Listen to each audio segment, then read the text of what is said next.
Today video వచ్చి ఏంటంటే చింతకాయలు ఉన్నాయి కదండి, ఇవి లేత చింతకాయలు. మనము ఇది హాఫ్ గ్లాస్ ఉప్పు వేసుకొని అలాగే ఈ చింతకాయలు అన్ని ముక్కలుగా పెట్టుకొని అలాగే పచ్చిమిర్చి కూడా వేసుకొని మిక్సీ చేసి పెట్టుకున్నాం అనుకోండి, ఇది 1 ఇయర్ వరకు ఉంటుంది. ఎప్పుడు కావాలంటే అప్పుడు మనము తీపి పచ్చడి కావాలంటే తీపి పచ్చడి చేసుకోవచ్చు, కారం పచ్చడి కావాలంటే కారం పచ్చడి చేసుకోవచ్చు, అలాగే పులిహోర కావాలంటే పులిహోర కలుపుకోవచ్చు. ఎందులో కావాలంటే అందులోకి 1 ఇయర్ కూడా మనం దేంట్లోకైనా వేసుకొని యూజ్ చేసుకోవచ్చు. ఇది మీరు ఎవరికైనా టిప్ నచ్చితే లైక్ చేయండి, సబ్స్క్రైబ్ చేయండి.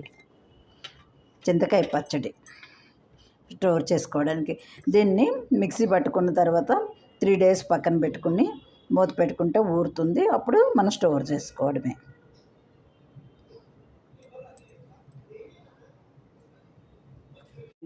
టమాటాలని పచ్చిమిర్చి వేసుకొని ఉప్పు వేసుకొని పసుపు వేసుకొని మిక్సీ చేసుకొని ఇట్లా స్టోర్ చేసుకోవచ్చు. మన కూరల్లో, రసంలోను, రైసెస్లోను ఎందులో కావాలంటే అందులో వాడుకోవచ్చు. పచ్చడి కూడా వాడుకోవచ్చు. అలాగే చింతకాయని ఇప్పుడు చూపించాను కానండి ఎలా మిక్సీ వేసుకోవాలి. పసుపు, ఉప్పు, చింతకాయలు, పచ్చిమిర్చి పేస్ట్ చేసుకుని పెట్టుకున్నాను. ఇది అన్నిటికీ వాడుకోవచ్చు. పులిహోరకి, రసానికి, చారుకి, పచ్చడికి అన్నిటికీ యూజ్ చేసుకోవచ్చు. ఎందులో కావాలన్నా ఇది వేసుకోవచ్చు. 1 ఇయర్ వరకు నిలువ ఉంటుంది ఫ్రిడ్జ్లో స్టోర్ చేసుకుంటే.